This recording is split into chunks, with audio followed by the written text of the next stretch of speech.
So a DC police officer by Shane Lamond uh, is indicted for tipping off the Proud Boys leader for an arrest. And here's a text message by him. Of course, I can't say it officially, but personally, I support you all, and I don't want to see your group's name or reputation dragged through the mud. This is a big problem with police. You got a lot of them that support right-wing extremism, which is why there's always a stark contrast of police violence towards left-wing protesters and right-wing protesters.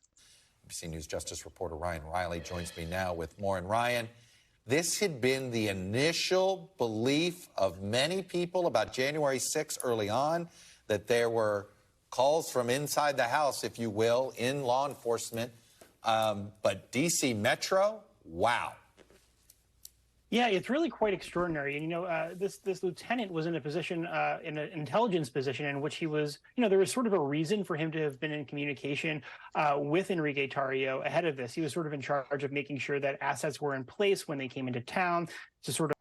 And Enrico was also like an informant, so that's one reason why he had contact with various cops. Uh, Whenever that came to light, it caused a fracture within the Proud Boys community.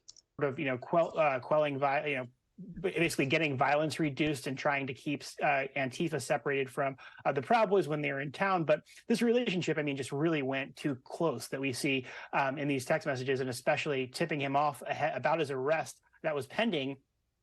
When he was actually arrived in D.C., he's told about that. Enrique Tarrio was told about that while he was on the plane, and this was an investigation that he was sort of updated against. And in fact, the lieutenant here was basically working against this investigation, which all dated back to this incident in December 2020, which involved the burning of a Black Lives Matter banner that was hanging up outside of a church that the Proud Boys had ripped down and burned. So that was something that he was eventually arrested for, and that was sort of the FBI's way of trying to stop, basically, sort of cut off the snake at the head, essentially. Obviously, that didn't work with the Proud Boys, who then went on and stormed the Capitol, despite the fact that Enrique Tarrio was sort of taken off the battlefield to a certain effect here. He would actually spent January 6th, of course, in a Baltimore hotel and wasn't on the grounds of the Capitol that day.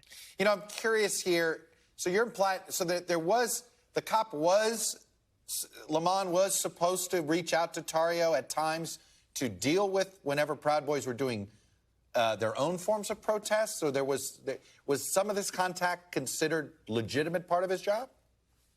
That's going to be the complicating thing here, because he was communicating about these communications with Tarrio to other people in his chain of command. He was this came out in the Proud Boys trial, that he was sending information and saying, a guy on the inside. He wasn't saying, I'm talking to Enrique Tarrio, but he was saying, here's what my source is saying, here's what my source is saying, and that was valuable information. Yeah, he was the guy on the inside because he was the informant. To the DC police, because that could, of course, have people in position to be able to keep groups separated. It's the same thing that we've seen when we've seen these other groups like Patriot.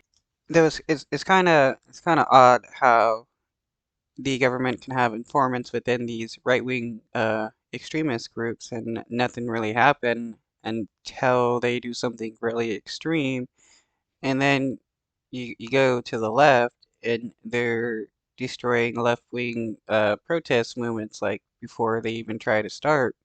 Front marching through DC just a few days ago, where MPD officers are sort of keeping them separated and trying to reduce conflict. So there is a reason for some of these officers to be in contact with some of these extremist groups, but you've got to really navigate those relationships really, really carefully. And obviously, you shouldn't have somebody who's sympathetic to extremist groups in those important roles.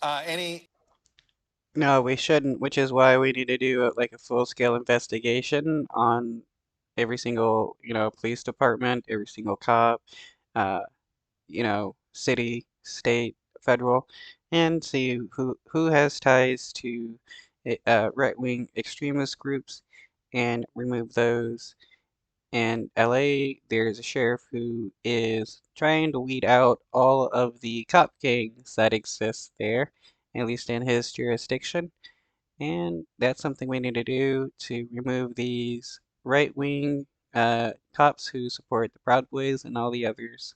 Reason to believe there are more inside Metro PD or no? I think the bigger thing is with the FBI, and we saw that this week in terms of people who are sympathetic to people who stormed the Capitol on January 6th, and that's something that the top officials at the FBI were warned about in the immediate aftermath.